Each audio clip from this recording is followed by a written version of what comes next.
তাহলে champions league football final আজ রাতে। আর এখন মোটামুটি গোটা বার্সেলোনা যে ফ্যান বেসটা সেটা আজকে ডর্টমুন্ডে সাপোর্ট করবে। বায়ার্ন মিউনিক তো অবভিয়াসলি ডর্টমুন্ডকে সাপোর্ট করবে। So Real Madrid have to play against rest of the world actually, সেটাই হবে। ম্যানচেস্টার সিটি সাপোর্টাররা এখন ডর্টমুন্ডকে সাপোর্ট করবে। তো এরকমও একটা কথা হচ্ছে, দেখছি চারদিকে একটা খবর, বিভিন্ন সোশ্যাল মিডিয়া প্ল্যাটফর্মগুলোতে দেখছি লেখালেখি হচ্ছে যে মার্কো রয়েস, আমরা যেটাই উচ্চারণ করি, ডিজার্ভ করে তার লয়্যালটির জন্য একটা চ্যাম্পিয়ন্স লিগ। ভাই এইভাবে ডিজার্ভ কে করে আমি জানি না, কারণ লয়্যালটি দিয়ে তো আর ট্রফি ডিজার্ভ হয় না। মার্কো রয়েস এত পছন্দের প্লেয়ার আমার, আমি যখনই ফিফা বা ইএফসি খেলি, মার্কো রয়েসের কোনো এসবিসি থাকলে, কোনো স্পেশাল কার্ড থাকলে, আর আগে তো রীতিমতো মার্কো রয়েসকে নিয়ে ম্যানেজার মোটে নিতামই, এই একটা প্লেয়ারকে নিতেই হবে। মার্কো রয়েস এতই পছন্দের প্লেয়ার, আপনি কিছু কিছু প্লেয়ারকে হেড করতে পারবেন না, তার রোনাল্ডিনো, R9, মার্কো রয়েস, তাই না? এরকম ধরনের কিছু প্লেয়ারকে আপনি হেড করতে পারবেন না, এদেরকে ভালোবাসতে হবে। মার্কো রয়েস হচ্ছে সেই গ্রুপের মধ্যে পড়ে। তো এখন চলে আসি আজকের ম্যাচে। It is going to be Marco Reus versus Toni Kroos, এরকম একটা জিনিস হয়ে দাঁড়িয়েছে। টনি ক্রুজ লাস্ট ম্যাচ খেলছে ক্লাবে হয়ে, ক্লাব ফুটবল আর খেলবে না। Then last chance will be Euro cup. দেখুন, একদিকে একটা প্লেয়ার যাকে ওয়ার্ল্ড ফুটবল একদম পুরো দুহাত ভরে দিয়েছে, চ্যাম্পিয়ন্স লিগ 5 বার champions league champion, world cup champion, La Liga champion, Bundesliga champion.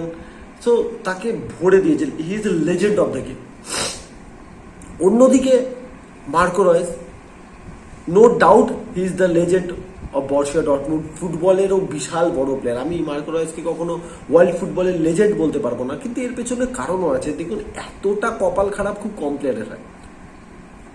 Major ট্রফির আগে ইনজুরি হওয়া এবং টুর্নামেন্ট থেকে ছিটকে যাওয়া, এটা মার্কো রয়েস যেন একটা এক্সাম্পল হয়ে দাঁড়িয়েছে। ঠিক আছে, এখন ডর্টমুন্ডের হয়ে বুন্দেসলিগা জিতেছে, ঠিক কথা, চ্যাম্পিয়ন্স লিগ ফাইনাল এর আগে জিততে পারেনি, আর সেটাও বায়ার্ন মিউনিকের সাথেই ফাইনাল হেরে গেছিল। সো অনেক প্লেয়ার তারপর ট্রফি জেতার জন্য ডর্টমুন্ড ছেড়ে বেরিয়ে গেছে, ডর্টমুন্ডেরও তাদের বিক্রি করতে হয়েছে রেভিনিউ জেনারেট করার জন্য, কিন্তু মার্কো রয়েস সেই গ্রুপের মধ্যে ছিল না।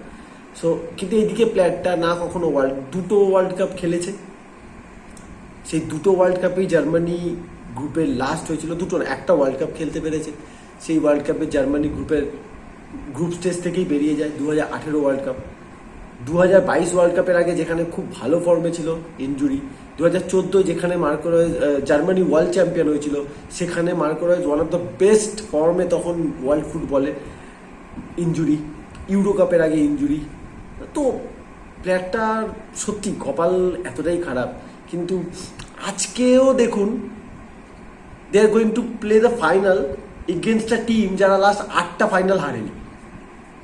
আর রিয়াল মাদ্রিদ চ্যাম্পিয়ন্স লিগে যে কি জিনিস সেটা আমরা সবাই জানি। যদি বলেন কপাল খারাপ, রিয়াল মাদ্রিদের চ্যাম্পিয়ন্স লিগে কপাল খারাপ হয় না, আইদার তারা পুরোপুরি ডমিনেট হয়ে হেরে যাবে, আর একটুও যদি সুযোগ থাকে রিয়াল মাদ্রিদ ম্যাচ জিতে নেবে। আজকের ম্যাচে অনেকে বলছে 45-55, রিয়াল মাদ্রিদ 55, ডর্টমুন্ড 45।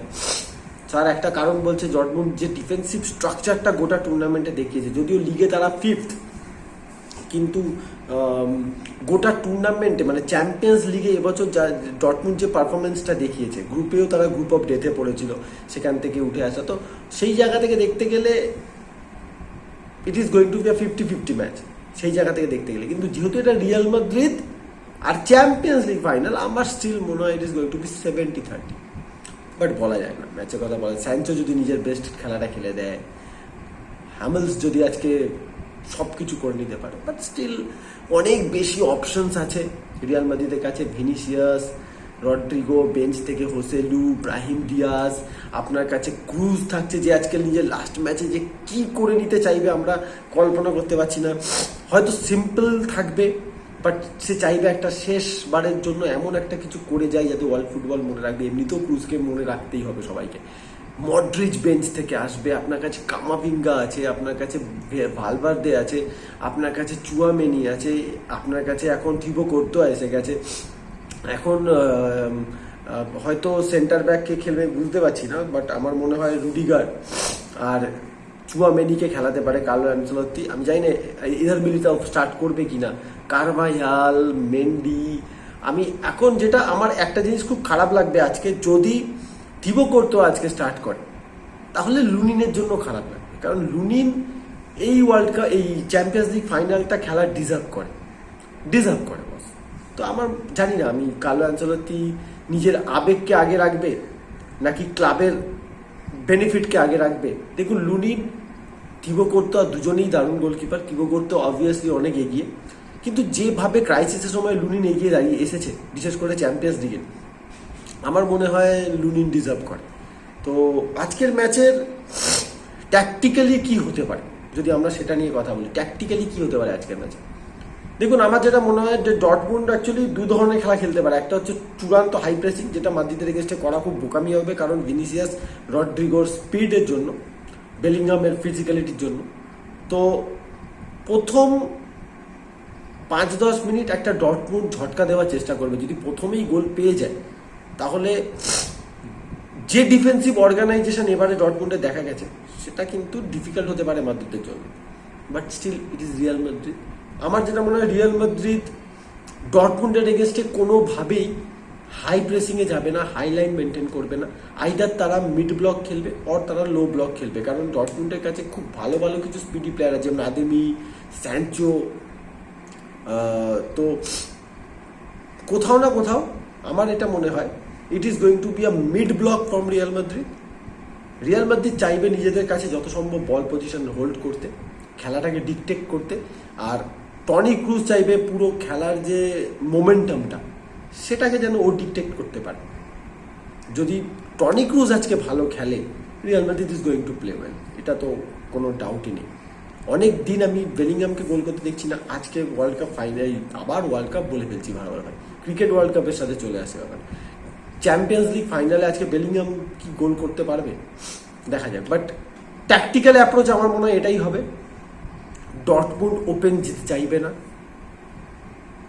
রিয়াল মাদ্রিদও ততটা ওপেন যেতে চাইবে না। So it is going to be kind of waiting play টাইপের। একটু দুজনেই দেখতে শুনে অ্যাটাকে যেতে চাইবে, ধীরে সুস্থে যেতে চাইবে, কেউই প্রথম থেকে সব কিছু দিয়ে দেবে না।